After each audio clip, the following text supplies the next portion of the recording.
We're going to talk about civil rights for a moment. A couple of contexts for civil rights in the United States. First, we talked about American exceptionalism early on, and this notion of American freedom, how American freedom is an organic thing. It expands to include people. It contracts to exclude people from its benefits and privileges. Civil rights is a part of this because here you have a significant portion of the American population, African American citizens, who are second-class citizens. And this will begin to change in the 1950s and 1960s. So American freedom is a good context for this discussion. Second context would be the Cold War. The returning veterans, the returning African American veterans after World War II, having fought in the Pacific and in North Africa and in Europe, having fought for freedom and liberty for other people, find it very difficult to come home to Mississippi and Alabama and Georgia and South Carolina and still be considered second-class citizens. There is a sense of this generation of young African American men and women that we're not going to take it anymore.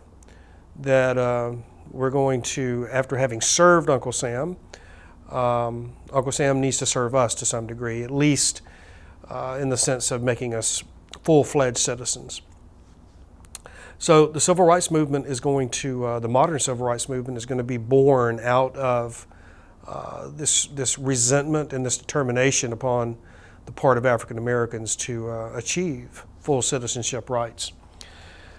The Brown versus Board of Education ruling is obviously a key moment in civil rights history.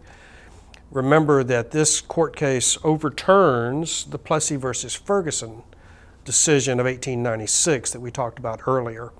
Brown versus Board of Education makes it illegal to segregate in public schools. This does away with the separate but equal idea that was propagated by Plessy versus Ferguson. I want you to consider for a moment the leadership of the civil rights movement, especially here in the South. If you think about the prominent names, Martin Luther King, Jesse Jackson, Hosea Williams, Ralph David Abernathy, Andrew Young, all these men are Baptist preachers.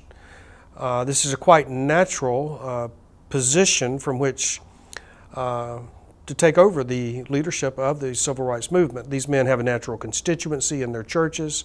These men are trained to make arguments. They're educated in theology and other matters, trained to speak in public. So it's quite natural that the religious leadership of the African American communities should be the leadership in their civil rights efforts.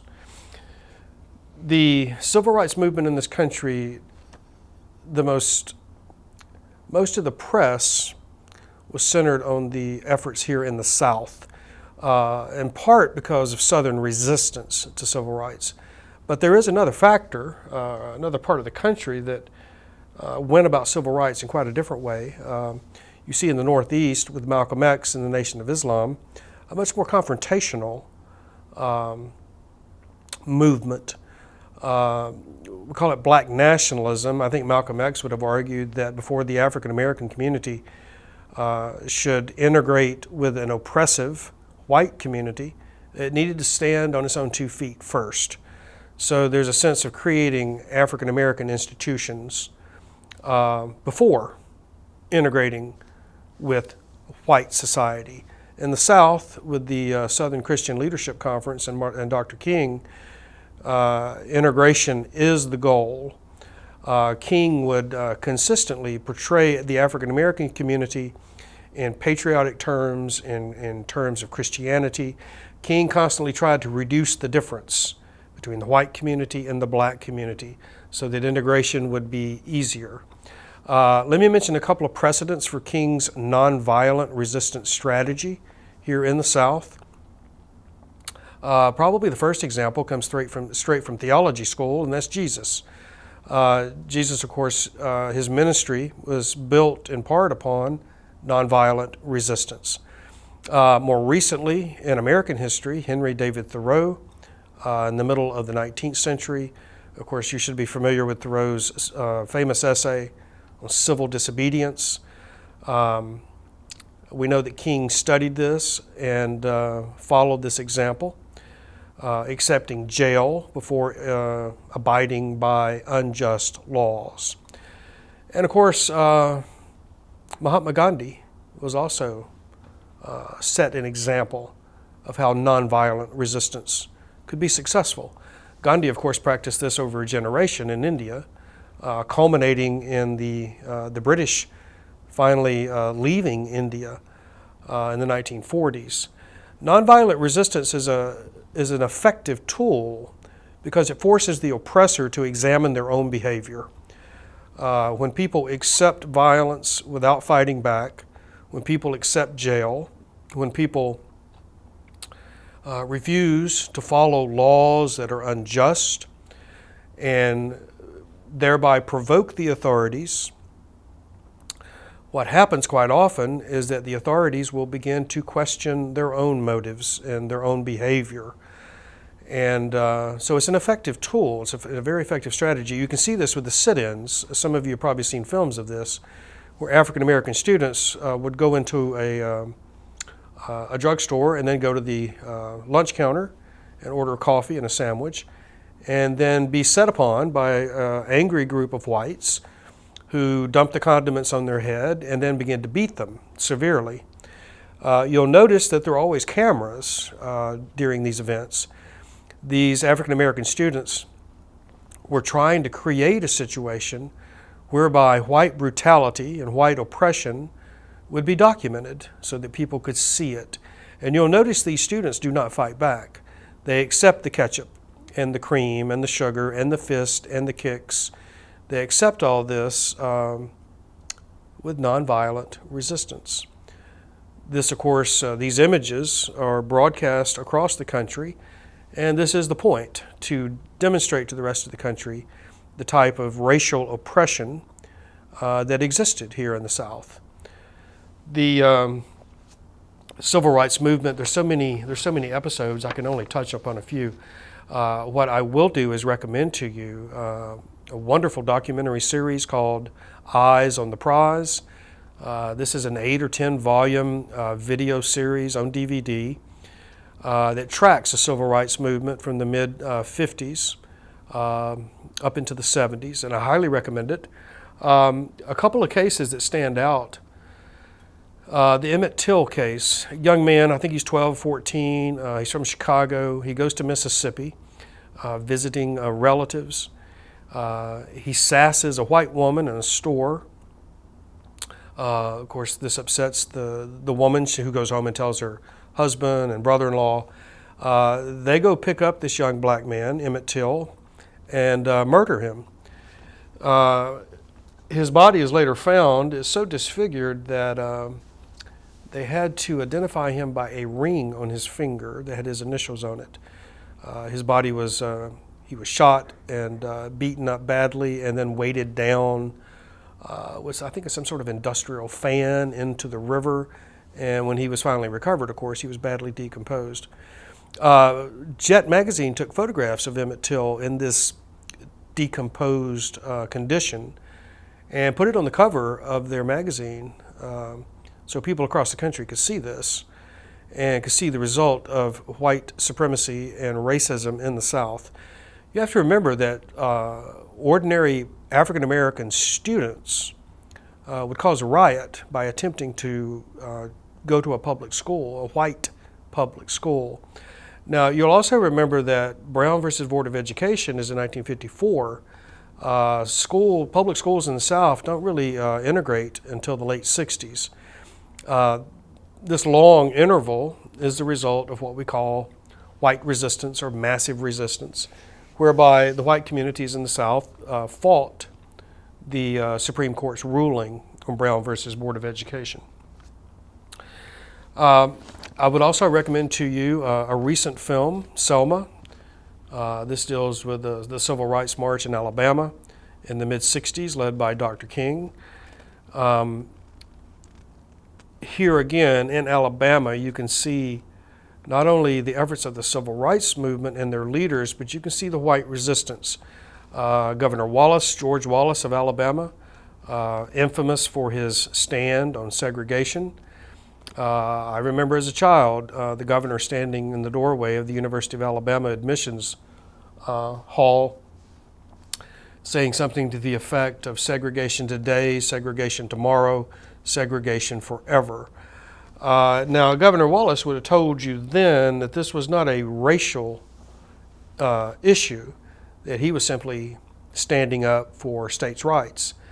This is an old argument. It's kind of a facade or a fig leaf to cover the racism beneath it. When Southerners talk about states' rights, what they're talking about is the right of the states to oppress a minority population.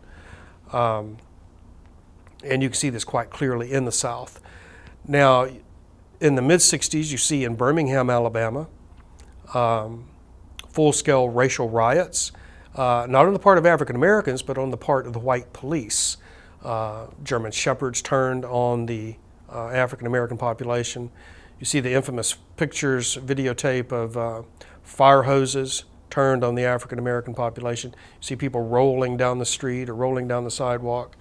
Again, these photographs and these videotapes illustrate white oppression or white brutality against an African American population that wants what? Simple recognition of their full citizenship rights and their rights to vote. Now, the civil rights movement will culminate in the 60s during Lyndon Johnson's Great Society with the passage of the Civil Rights Act and the Voting Rights Act. I heard a controversy, I guess it was in '08, when Obama was running for the nomination for the Democrats against Hillary Clinton. And Hillary made a comment about the central role that LBJ played in the civil rights movement. And this made a lot of people angry. They wondered why she was playing up LBJ's role instead of Martin Luther King. And it shows a basic misunderstanding among the American people. Dr. King and the SCLC laid the groundwork, the moral groundwork, the organizational groundwork for the civil rights movement in the South. But Dr. King is not the president, nor is he a legislator. It takes politicians to turn sentiment into law. And LBJ was the one president who had the clout to do this. And he rammed these civil rights bills down the throat of the Congress in '64 and in '65. Thus creating for African Americans at least the opportunity, the legal opportunity, to be full-fledged citizens of the United States. So by praising LBJ, you're not taking anything away from Dr. King. Without Dr. King's efforts, the Civil Rights Act and the Voting Rights Act would have never taken place. He created a climate where it was possible to do this, but you still need politicians to do the dirty work and get the laws passed. I'll end by saying that civil rights remains an issue today, especially with the numerous shootings that have taken place over the past couple of years, where African American students or African American young men are shot by police or by other whites. And you can also see, if you think back, the two primary leaders, North and South, of the civil rights movement, Malcolm X on the one hand and Martin Luther King on the other, were both assassinated in the 1960s. Malcolm X killed in New York City in '65, shot by agents of the Nation of Islam. And Martin Luther King, of course, killed in April of '68 in Memphis, Tennessee, by James Earl Ray. A tumultuous time in American history, but one in which American freedom has now expanded dramatically to include a large portion of the population to enjoy the benefits and privileges of being an American citizen. All right, thank you.